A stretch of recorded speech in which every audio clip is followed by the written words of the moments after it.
오늘 스바냐 1장 7절인데요. 같이 읽도록 하겠습니다. 주 여호와 앞에서 잠잠할지어다. 이는 여호와의 날이 가까이 왔으므로 여호와께서 이생을 준비하고 그가 청할 자를 고별하였음이니라. 아멘. 진호는 못 왔나 봐요? 진호요? 진호 안에 들어왔어요. 아, 들어갔어요?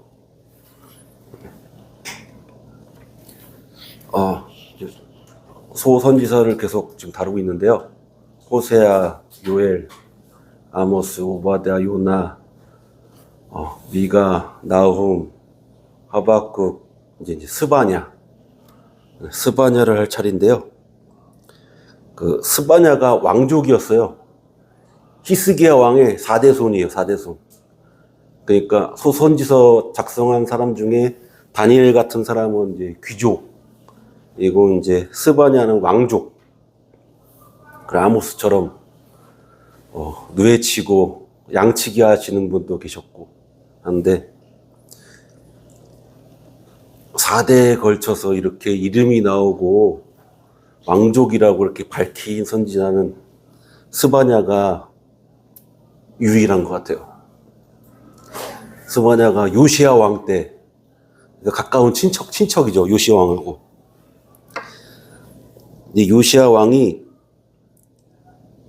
성전을 이제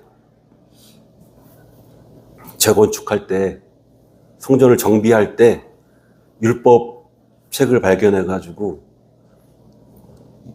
요시야가 읽고서 하나님께 회개하고 종교 개혁을 일으켰잖아요. 그래가지고 그 앞에 상황을 얘기해야 되는데 할아버지가 므낫세 왕이고 아버지가 아몬 왕이에요. 근데 이때 당시에는 아수르가 너무 강성했고 북이스라엘도 아수르에게 멸망당해가지고 거의 속국처럼 지내가지고 바알과 아세라, 과거에 이런 이방의 그 우상 잔재들을 다 쓸어버리지 못했는데 거기다 플러스 1월 성신, 해와 달과 별을 점을 치고 물어보기도 하고 숭배했어요. 근데 그게 다 아수르에서 온 전통이라고 하더라고요. 아수르의 영향을 받은 거죠. 근데 요시야 왕이 이제 종교 개혁을 하면서 성전 내부와 성읍에 있는 산당하고 제단을 다 뭉개뜨리고 레위 제사장 중에 부패한 타락한 레위 제사장을 처형시키고 이방 제사장을 다 축출해요. 유다뿐만 아니라 사마리아 지경에 있는 베델까지 가서, 그러니까 북이스라엘에 있는 땅까지 가가지고 여로보암이 세운 우상 제단을 다 헐어버려요. 그러니까 남과 북, 온 이스라엘을 다 정화시키려고 나름 노력한 왕이에요. 하다가 나중에 느고 왕이 아수르를 도와서 바벨론하고, 바벨론은 이제 일어나는 왕국이고 아수르는 이제 전무는 했는데 애굽의 느고 왕이 올라가서 유다를 거쳐가지고 아수르를 도우려 했는지 하다가 몰래 변장하면서 전쟁터에 나갔는데 그 막으려고 하다가 죽어버려요. 그래가지고 이런 개혁이 멈춘 거죠. 그래서 느헤미야 선지자도 되게 안타까워했다는 얘기가 있더라고요. 근데 그런 종교 개혁을 일으키는데 이 스바냐의 예언이 많은 역할을 했다고 추정하고 있어요. 이 스바냐서가 요시야 왕 때 쓰였고 전했지만은 개혁 이전이에요. 그래서 요시야가 유다, 남유다의 멸망을 좀 늦췄다는 얘기가 있더라고요. 늦췄기 때문에 그 여호와를 경외하는 남은 자들을 준비시킬 수가 있었어요. 그러니까 스바냐의 뜻이 여호와께서 숨기셨다, 여호와께서 보호하셨다라는 뜻이에요.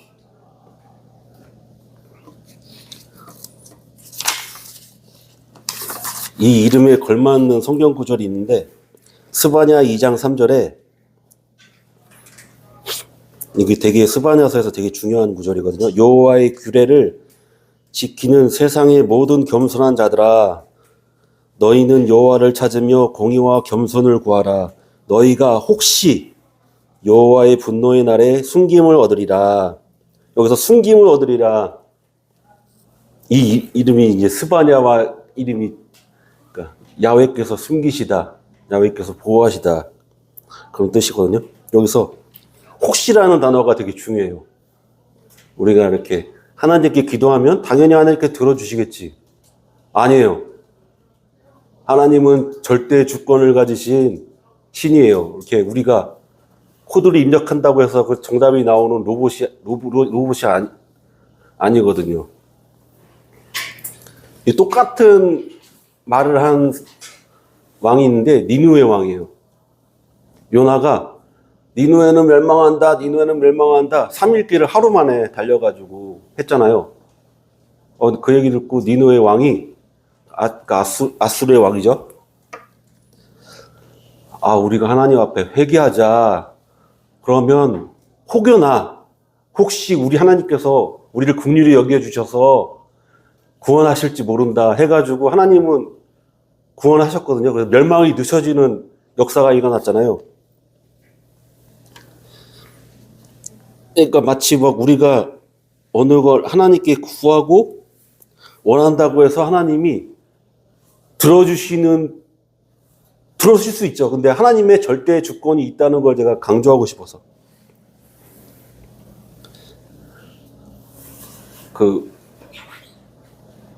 이삭의 아내가 리브가잖아요.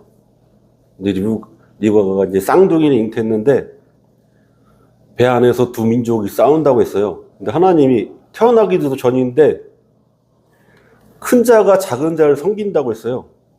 내가 작은 자를 사랑하고 큰 자를 미워한다고. 태어나지도 않고 어떤 일을 행하지도 않았는데 사랑하고 미워한다는 게 말이 되나?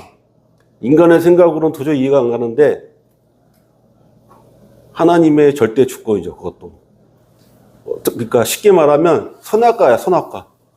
하나님의 영역이야. 하나님의 영역, 하나님이 지키는 선이 있는데 그 선을 넘어서는 안 돼.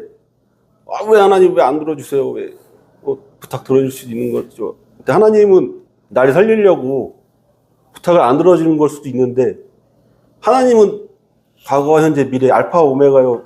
처음과 나중이잖아요. 다 아시는데 우리가 안 들어주신다고 해서 우리를 미워한다는 것도 아니고 하나님의 그 뜻이 있고 하나님의 절대 주권이 있는데 그런 절대 주권에 도전하는 예가 되게 많아요. 막 하나님과 맞먹으려 하고 나의 힘을 내가 너무 강성하고 너무 능력이 있으니까 나의 힘을 신처럼 섬겨.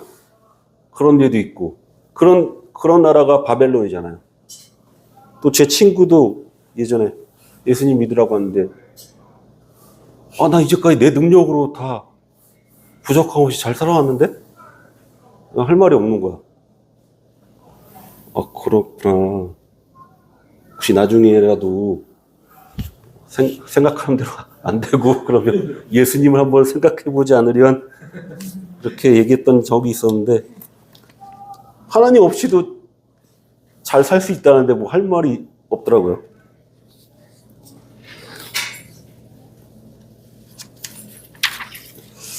그래서 여로보암이 세운 우상제단을 헐어버리고 사사 시대 유월절 지키고 사무엘 시대 때 유월절 지키고 그 이후에 제대로 유월절을 철저하게 지킨 때가 요시야 왕 때래요. 유월절을 제대로 지킨 게. 그러니까 요시야 왕이 종교 개혁이 근데 하나님은 이미 그 전에 멸망을 선포하셨고 그 멸망의 계획이 자연스럽게 이루어지고 지금 이루어져 가고 있어요. 그걸 여호와의 날이라고 계속 언급했잖아요. 여호와의 날이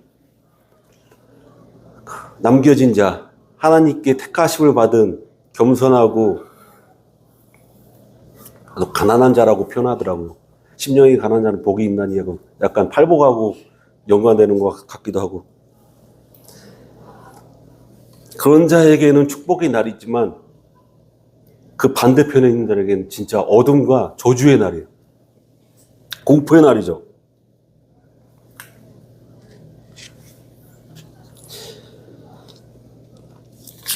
스바냐 1장 7절에 주 여호와 앞에서 잠잠할지어다 라고 하잖아요. 되게 경외감과 하나님 앞에 두려움을 가지고 하나님의 임재와 그 다가오는 심판을 기다려라. 이 글로는 여호와 앞에 잠잠할지어다라고 말을 하는데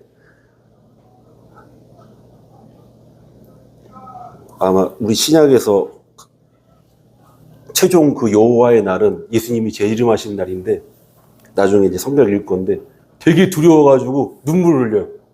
너무 무서워가지고 하나님의 목소리가 진짜 막 너무 크게 들리고 막 해서 막 저도 이렇게 막 천둥치고 막 꽝 할 때 막 진짜 약간 두려움을 느꼈거든요.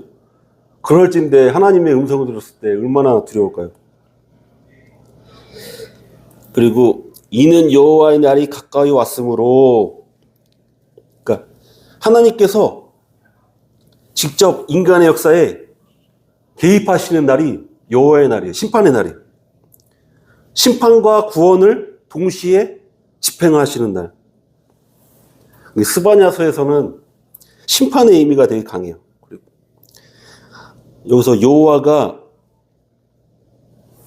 여호와께서 희생을 준비하고, 여기서 희생은 원래 제물을 잡아가지고 바치는 제사를 의미하는데 우리 스바냐 1장 7절에서 말하는 그 희생은 문맥상 심판의 대상이 된 자들을 가리키는데 그 자들이 누구냐? 바로 남유다예요. 남유다. 여호와께서 희생을 준비하고 해서의 희생은 남유다 사람이고 그가 청알자를 구별하였습니다. 이미 청알자를 구별했는데 그 심판의 도구를 이미 준비했다. 그 도구가 바로 바벨론이다.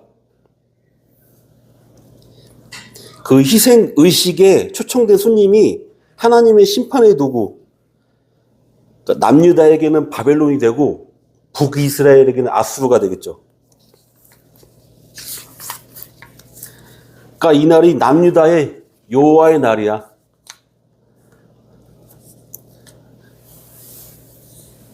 진짜 공포의 날이죠.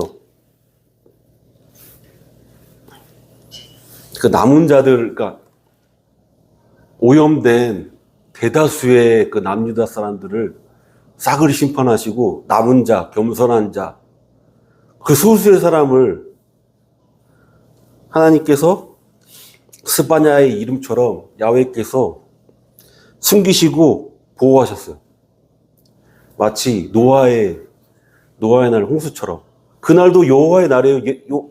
하나님께서 인간의 역사에 개입하신 거예요. 물로 심판하셨잖아요.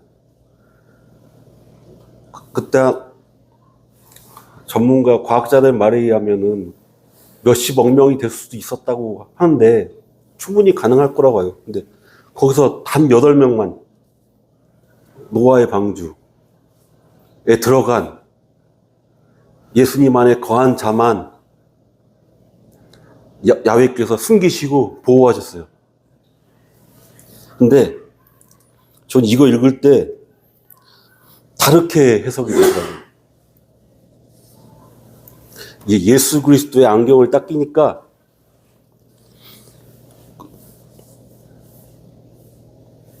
주 여호와 앞에서 잠잠할지어다 할 때 예수님께서 잠잠하라 하니까는 폭풍 치던 바다가 잠잠한 역사가 일어났잖아요. 그리고 여호와께서 희생을 준비하고, 여기서는 남유다를 말하는 건데 예수님, 그러니까 하나님께서는 메시지를 숨겨놓으신 것 같아. 여기다가 여호와의 날이 구약에서는 남유다에게 임할 역사적 심판이지만은 신약에서는 여호와의 날이 예수 재림을 통한 최종적이고 종말적인 심판이거든요.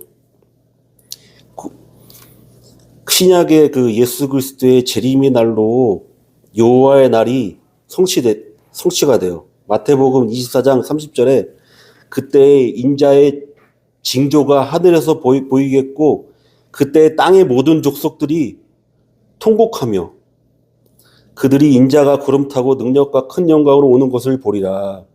통곡한대요, 통곡한대. 모든 족속들이 예수를 믿던 안 믿던, 예수 믿는 사람은 깜짝 놀라서 소리 지르겠고 안 믿는 자는 진짜 예수님 계셨네? 우리 어떻게 하지? 막 눈물 흘리면서 막 통곡하는 거죠.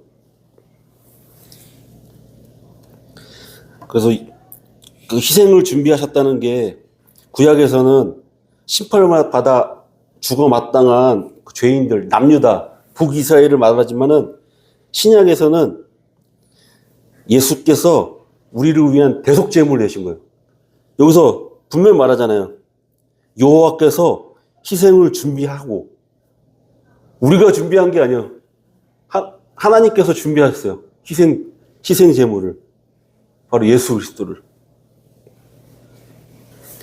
그리고 청할자들을 구별하셨다. 그 시판을 집행하는 바벨론과 아수르를 따로 이렇게 세우셔가지고 심판하셨는데 신약에서는 예수님께서 구원받은 백성을 구별하여서 초청하신 거예요. 왕의 잔치에 초청하잖아요.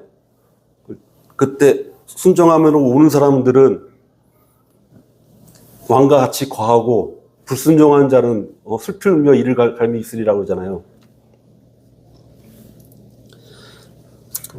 예수님께서 구별하여 초청하고 불신자들은 심판하세요. 그러니까 예수님 안에서 믿는 자들은 심판의 날이 아닌 구원의 날로 희생 제물이 아닌 영원한 생명의 축복으로 전환되는 거예요. 그러니까 저주가 축복이 된 거죠. 이 말씀도 보면은 되게 남유다한테는 끔찍한 일인데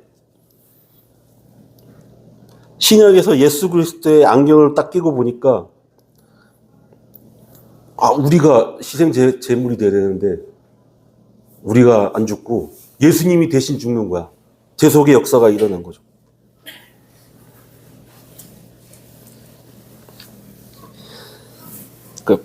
본절에 그 저주를 축복으로 바꾼 기적의 사건이 바로 십자가의 사건이에요. 그러니까 예수 그리스도께서 온전히 율법을 완성하셨지만은 그걸 자기를 이롭게 하는 것이 아니라 우리 믿는 자들에게 율법의 의를 더 씌워주시고 자기는 우리의 죄를 덮어 가지신 거죠. 교환이 일어난 거죠. 갈라디아서 3장 13절에서 14절에 그리스도께서 우리를 위하여 저주를 받은 바 되사 율법의 저주에서 우리를 속량하셨으니 기록된 바 나무에 달린 자마다 저주 아래 있는 자라 하였습니다. 이는 그리스도 예수 안에서 아브라함의 축복이 이방인에게 미치게 하고 또 우리로 하여금 믿음으로 말미암아 성령의 약속을 받게 하려 함이라. 그 스바냐의 이름 자체가 뜻이 있잖아요. 여호와의 보호하심, 또 여호와께서 숨기셨다 하는 것처럼 우리 남은 자들을 숨기시고 보호하세요. 어디냐? 바로 도피성이신 예수 그리스도, 우리의 영원한 피난처요 보호자이심을 믿는 믿음의 형제자매, 한빛교회 성도가 되시기를 나사렛 예수 그리스도의 이름으로 축복합니다. 축복합니다. 축복합니다. 아멘.